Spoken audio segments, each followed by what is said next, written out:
بسم اللہ الرحمن الرحیم والمعانی الناقضۃ للوضوء کل ما خرج من السبیلین والدم والقیح والصدید اذا خرج من البدن فتجاوز الى موضع يلحقه حکم التطہیر والقیء اذا كان ملء الفم والنوم مضطجعا او متکئا او مستندا الى شيء لو ازيل لسقط عنه والغلبة على العقل بالاغماء والجنون والکحکحة في كل صلاة ذات رکوع وسجود۔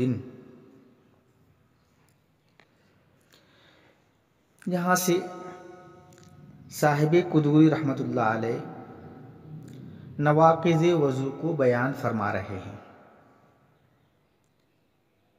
صاحب قدوری رحمۃ اللہ علیہ نے کل 10 نواقض وضو کو بیان فرمایا ہے۔ سب سے پہلے صاحب قدوری رحمۃ اللہ علیہ فرماتے ہیں کل ما خرج من السبیلین، ہر وہ چیز جو سبیلین یعنی پیشاب اور پخانے کے راستے سے نکلے اس سے وضو ٹوٹ جائے گا۔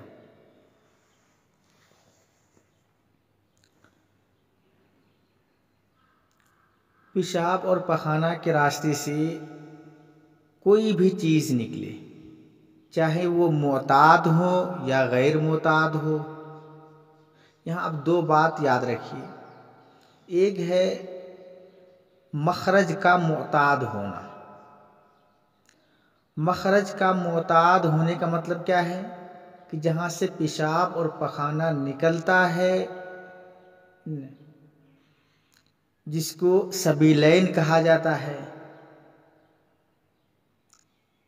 اور دوسرا بات آپ کو یاد رکھنی ہے ما خرج کا معتاد ہونا۔ ما خرج کا معتاد ہونے کا مطلب یہ ہے کہ نکلنے والی چیز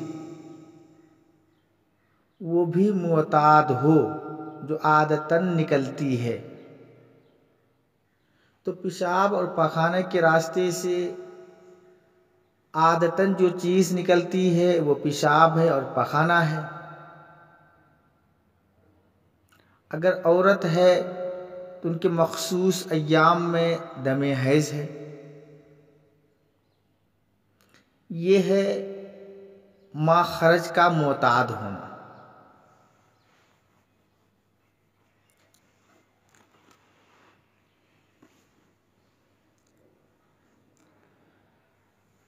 اب سبیلین سے نکلنے والی جو چیزیں ہیں اس سے وضو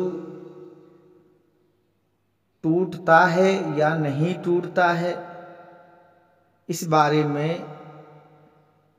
ائمہ کرام کے درمیان تھوڑا اختلاف ہے۔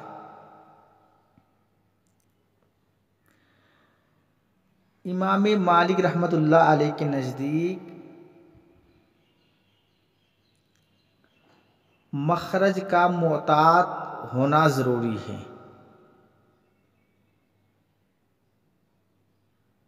یعنی نجس کے نکلنے کے لیے مخرج کا معتاد ہونا، پیشاب اور پخانے کا راستہ ہونا ضروری ہے، اور دوسری چیز ما خرج کا معتاد ہونا بھی ضروری ہے۔ گویا کہ امام مالک رحمۃ اللہ علیہ نقض وضو کے لیے 2 شرط لگاتے ہیں۔ ایک تو یہ ہے کہ نجاست نکلے مخرج معتاد سے، یعنی پیشاب اور پخانہ کے راستے سے۔ نمبر 2 ما خرج یعنی نجاست وہ بھی معتاد ہوں، یعنی وہ پیشاب ہو پخانہ ہو، یا اگر بالغہ عورت ہے تو ایام مخصوصہ کے دم ہو، تب جا کر وضو ٹوٹے گا، ورنہ وضو نہیں ٹوٹے گا۔ لہذا امام مالک رحمۃ اللہ علیہ کے نزدیک اگر سبیلین سے یا احد السبیلین سے کیڑا نکل جائے یا کنکر وغیرہ نکل جائے تو اس سے وضو نہیں ٹوٹے گا۔ یہاں مخرج اگرچہ معتاد ہے مگر مخرج وہ معتاد نہیں ہے، نکلنے والا معتاد نہیں ہے۔ اسی طریقے سے اگر کسی کے بدن سے، ناک سے، منہ سے خون، پیپ وغیرہ نکل آئے تو اس سے بھی امام مالک رحمۃ اللہ علیہ کے نزدیک وضو نہیں ٹوٹے گا۔ وجہ یہ ہے کہ امام مالک رحمۃ اللہ علیہ کہتے ہیں کہ مخرج معتاد ہونے چاہیے، اور یہاں پر نجاست کا خروج ہو رہا ہے البتہ مخرج معتاد نہیں ہے، کیونکہ عادتاً انسان کے جسم سے، انسان کے منہ سے، ناک سے خون نہیں نکلتا ہے، پیپ اور قے نہیں نکلتا ہے، لہذا اس سے وضو نہیں ٹوٹے گا۔ امام شافعی رحمۃ اللہ علیہ کے نزدیک مخرج کا معتاد ہونا ضروری ہے، تو نقض وضو کے لیے، وضو کے ٹوٹنے کے لیے ضروری ہے کہ نجاست کا خروج مخرج معتاد سے ہو، یعنی پیشاب اور پخانے کے راستے سے ہو۔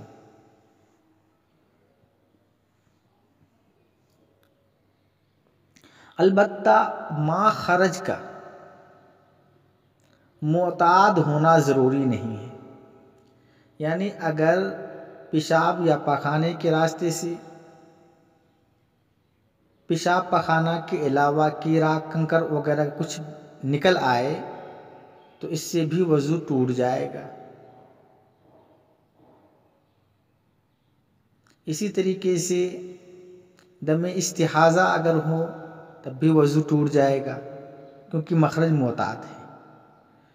تو امام شافعی اور امام مالک رحمۃ اللہ علیہ کے مذہب میں فرق یہ ہے کہ امام مالک رحمۃ اللہ علیہ مخرج اور مخرج دونوں کو معتاد مانتے ہیں، دونوں کے لیے معتاد کی شرط لگاتے ہیں، جبکہ امام شافعی رحمۃ اللہ علیہ مخرج کے لیے معتاد کی شرط لگاتے ہیں، البتہ مخرج کے لیے معتاد کی شرط نہیں لگاتے ہیں۔ لہذا پیشاب اور پخانہ کے راستے سے اگر کیڑا وغیرہ نکل آئے تو امام مالک کے یہاں وضو نہیں ٹوٹے گا، جبکہ امام شافعی رحمۃ اللہ علیہ کے یہاں وضو ٹوٹ جائے گا۔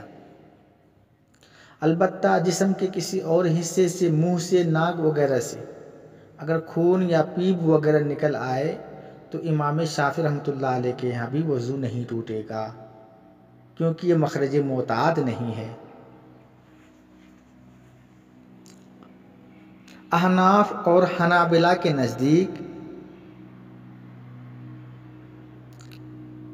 خروج نجاست مطلقاً ناقض وضو ہے، خواہ مخرج معتاد ہوں یا غیر معتاد ہوں۔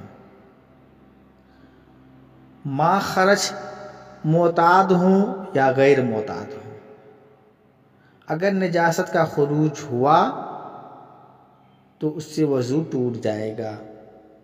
لہذا امام ابو حنیفہ اور امام احمد بن حنبل رحمۃ اللہ علیہ کے نزدیک اگر پیشاب یا پخانے کے راستے سے کیڑا وغیرہ نکلتا ہے وضو ٹوٹ جائے گا، پیشاب پخانہ نکلتا ہے اس سے بھی وضو ٹوٹ جائے گا، جسم کے کسی اور حصے سے خون، پیپ وغیرہ نکلے اس سے بھی وضو ٹوٹ جائے گا۔ تو گویا کہ احناف اور حنابلہ نہ مخرج کے لیے معتاد کی قید لگاتے ہیں اور نہ مخرج کے لیے معتاد کی قید لگاتے ہیں، کہتے ہیں بس خروج نجاست ہونے چاہیے، اگر نجاست نکل رہی ہے، نجاست نکلی تو وضو ٹوٹ جائے گا، اور نجاست نکلنے کی جو تفصیل ہے وہ آگے بیان ہوگا۔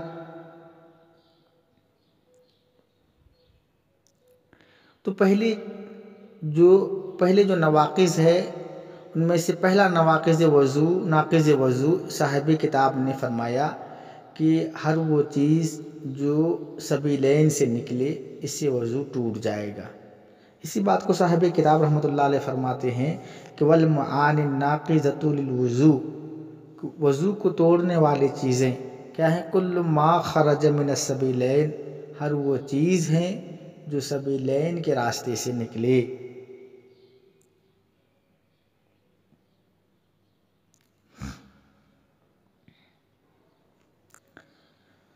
دوسری چیز ہے والدم، خون کا نکلنا۔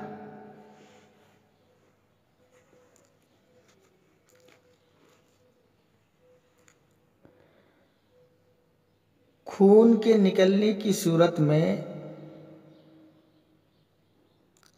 وضو ٹوٹے گا یا نہیں ٹوٹے گا، تو اس بارے میں شوافع اور مالکیہ کے نزدیک خروج دم سے وضو نہیں ٹوٹتا ہے۔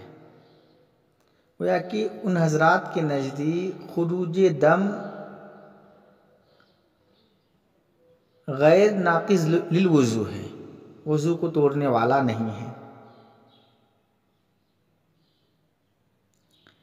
ان حضرات کی دلیل حضرت عباد بن بشیر رضی اللہ تعالی عنہ کی نماز کا واقعہ ہے کہ غزوہ ذات الرقاع میں یہ رات کو پہرا دے رہے تھے، اور پہرا دینے کے لیے انہوں نے کیا یہ کہ نفل نماز کی نیت کی اور نمازیں پڑھنی شروع کی۔ اسی درمیان اس کو دشمنوں کی طرف سے 3 تیر آ کر لگے، جس سے ان کے جسم سے خون بہنے لگے، لیکن انہوں نے نماز کو نہیں توڑی بلکہ نماز اسی حالت میں پڑھتے رہے۔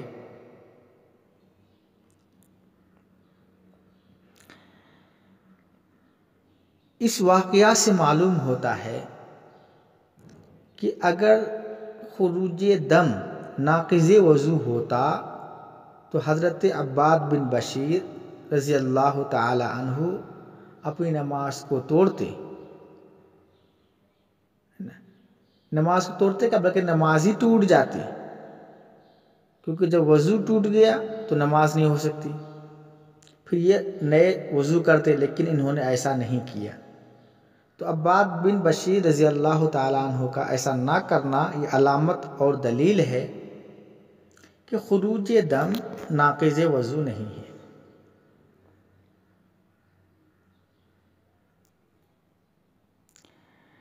اس واقعہ کا جواب احناف کی طرف سے یہ دیا جاتا ہے کہ یہ حالت استغراق کی بات ہے کہ حضرت عباد بن بشیر رضی اللہ تعالی عنہ نماز میں اس قدر منہمک اور مستغرق ہو گئے تھے کہ ان کو پتہ ہی نہیں چلا تیر لگنے کا اور خون بہنے کا۔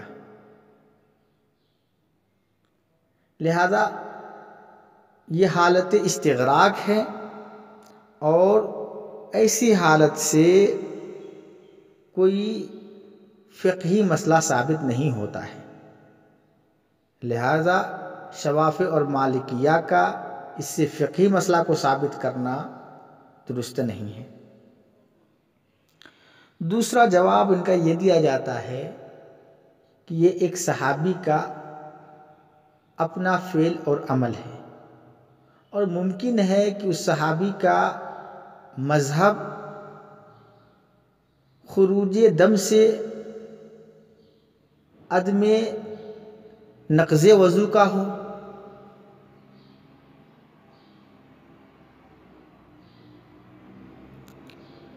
لہذا اس سے بھی استدلال درست نہیں ہوگا۔ تیسرا جواب یہ ہے کہ ایک جزوی واقعہ ہے، اور کسی جزوی واقعہ سے صحیح اور صریح روایات کو ترک نہیں کیا جا سکتا، کیونکہ کوئی جزوی واقعہ صحیح اور صریح روایات کے مقابل اور معارض نہیں ہو سکتے، لہذا اس جزوی واقعہ سے یہ استدلال کرنا اور کہنا کہ خروج دم ناقض وضو نہیں ہے، یہ درست نہیں ہے۔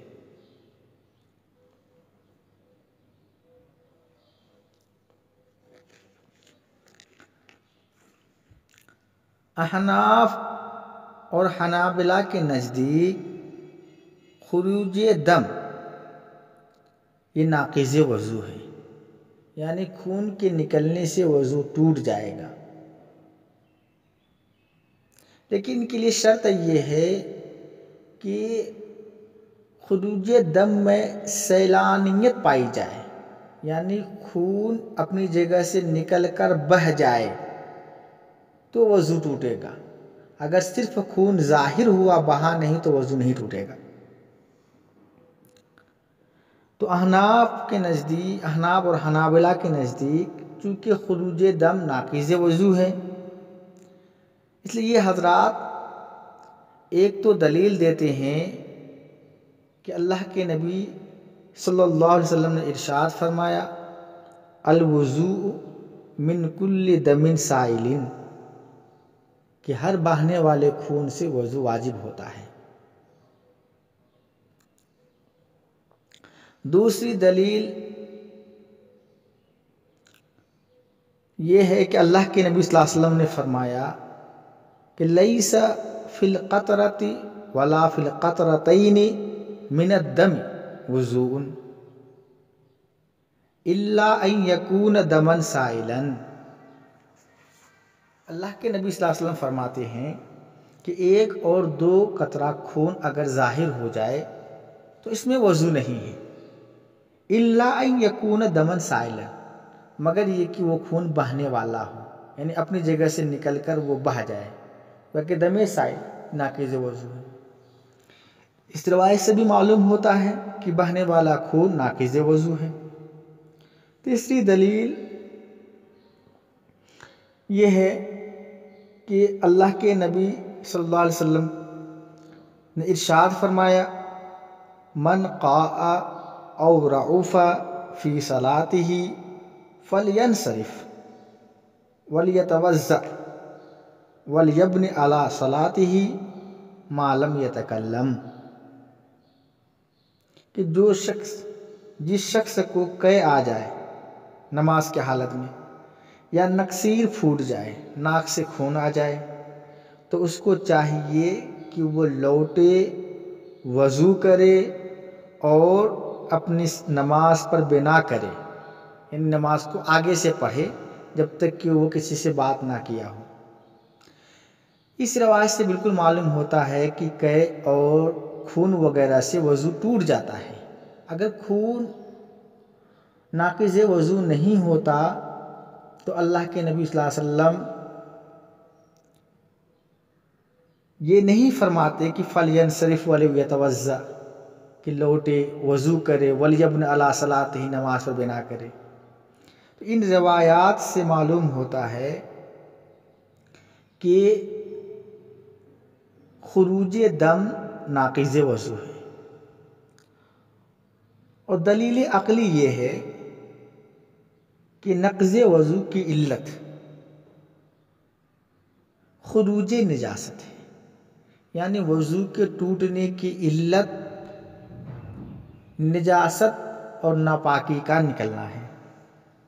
جب یہ علت ہے خروج نجاست اور خون بالاتفاق نجس ہے، قے بالاتفاق نجس ہے، تو جب علت نجاست کا خروج ہے اور خون چونکہ نجس ہے، جب خون نجس ہے اور خون کا نکلنا، گویا کہ نجس کا نکلنا پایا گیا، جب علت پائی گئی تو حکم جو ہے نقض وضو کا وہ پایا جائے گا، کیونکہ ایسا ممکن نہیں ہے کہ کسی جگہ علت تو موجود ہو پر اس کا حکم موجود نہ ہو، بلکہ جہاں علت پائی جائے گی وہاں حکم ضرور پایا جائے گا۔ لہذا جب علت خروج نجاست پائی گئی تو حکم نقض وضو کا لگے گا۔ اس سے بھی معلوم ہوتا ہے کہ خروج دم کی صورت میں وضو ٹوٹ جائے گا۔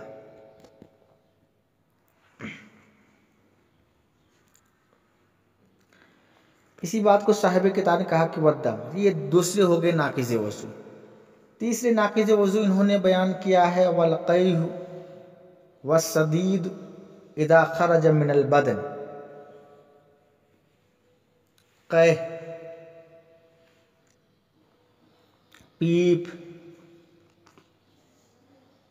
اور والصدید زرد پیپ، قیح اور پیپ یہ دونوں بھی ناقض وضو ہیں، کیونکہ قیح اور صدید یہ دونوں دراصل خون ہی کے اقسام میں سے ہیں،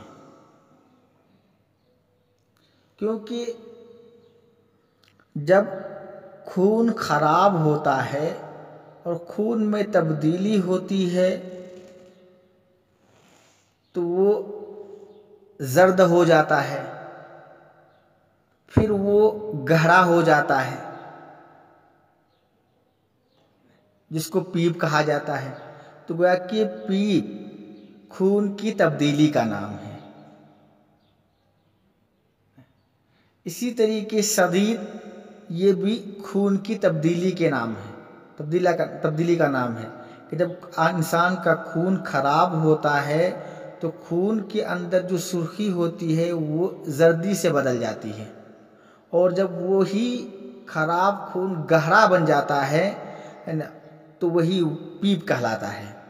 تو گویا کہ قیح اور صدید یہ دونوں بھی دم اور خون کے اقسام میں سے ہیں، اور ابھی بتلایا گیا کہ خون احناف کے نزدیک ناقض وضو ہے، اس لیے ان دونوں سے وضو ٹوٹ جائے گا۔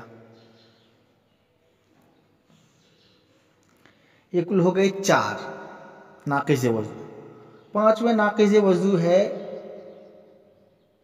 اچھا اس کے لیے قید لگایا ہے کہ والقیح والصدید اذا خرج من البدن فتجاوز الى موضع یلحقہ حکم التطہیر، کہ خون، قیح، صدید جب یہ نکلیں بدن سے اور تجاوز کر جائیں ایسی جگہ کی طرف جس کو پاک کرنے کا حکم ہے، حکم پاک کرنے کا حکم ہے۔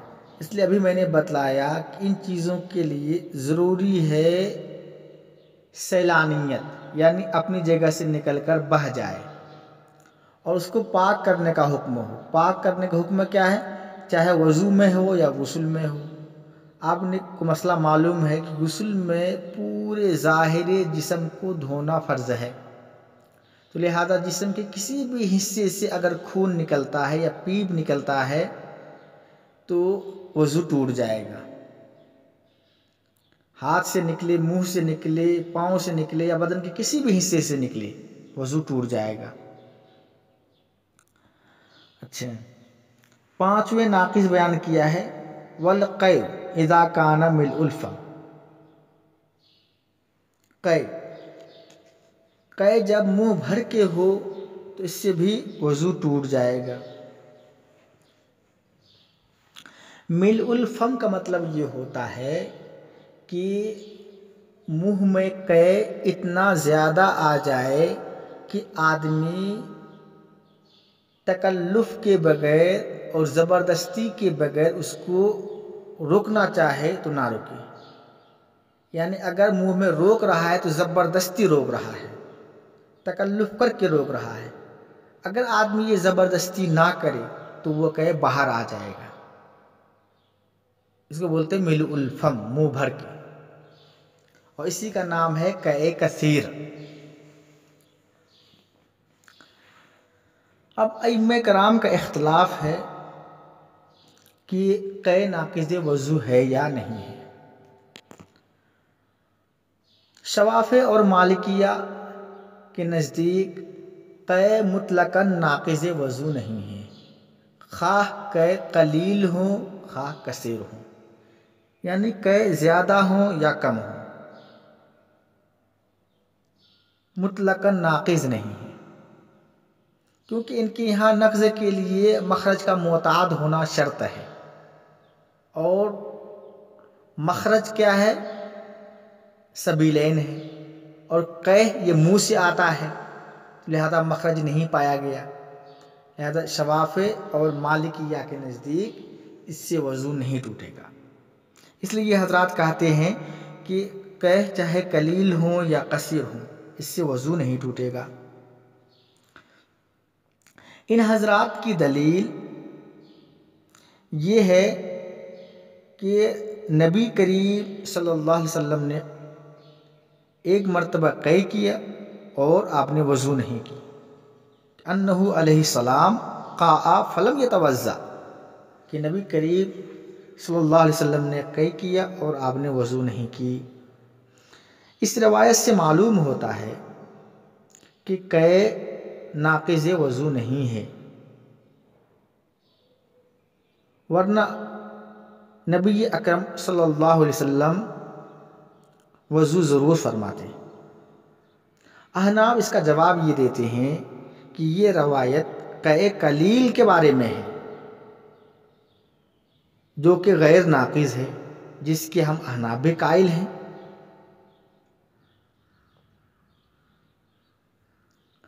احناف اور حنابلہ کے نزدیک قے اگر قلیل ہوں تو وہ ناقض نہیں ہے، اور اگر قے کثیر ہوں تو پھر وہ قے ناقض وضو ہے۔ تو قے قلیل احناف کے نزدیک ناقض وضو نہیں ہے، اس سے وضو نہیں ٹوٹے گا۔ البتہ قے کثیر ہو، منہ بھر کے ہوں، تو اس سے وضو ٹوٹ جائے گا۔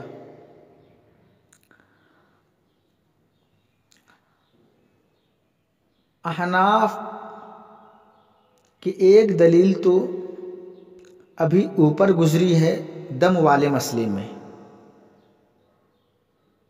کہ اللہ کے نبی صلی اللہ علیہ وسلم نے ارشاد فرمایا کہ من قاء او رعف فی صلاتہ فلینصرف ولیتوضأ ولیبنی علی صلاتہ ما لم یتکلم، کہ اگر آدمی کو نماز میں قے آ جائے تو چاہیے کہ وضو کرے اور نماز پر بنا کرے۔ اس سے معلوم ہوتا ہے کہ قے ناقض وضو ہے۔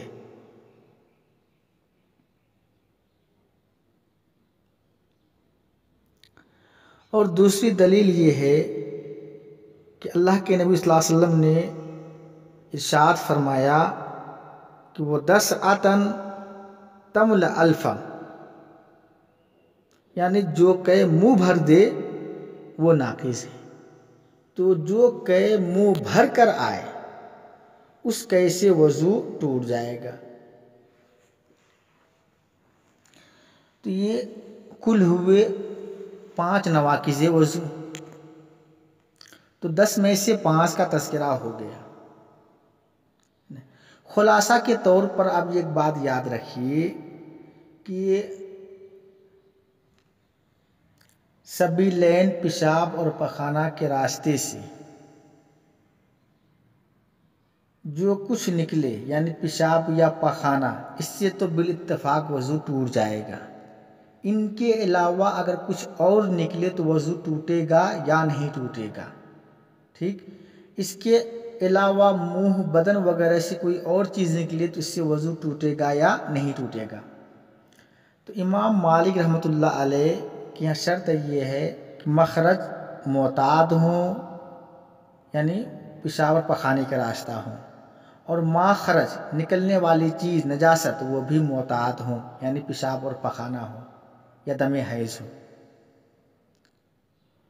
امام شافعی رحمۃ اللہ علیہ کے یہاں مخرج معتاد ہوں، یعنی پیشاب پخانے کا راستہ اور ماخرج کے لیے معتاد ہونا شرط نہیں ہے، تو لہذا پیشاب پخانہ کے راستے سے جو بھی کچھ نکلے گا اس سے وضو ٹوٹ جائے گا، البتہ پیشاب پخانہ کے علاوہ راستے سے اگر کچھ نکلے گا تو وضو نہیں ٹوٹے گا۔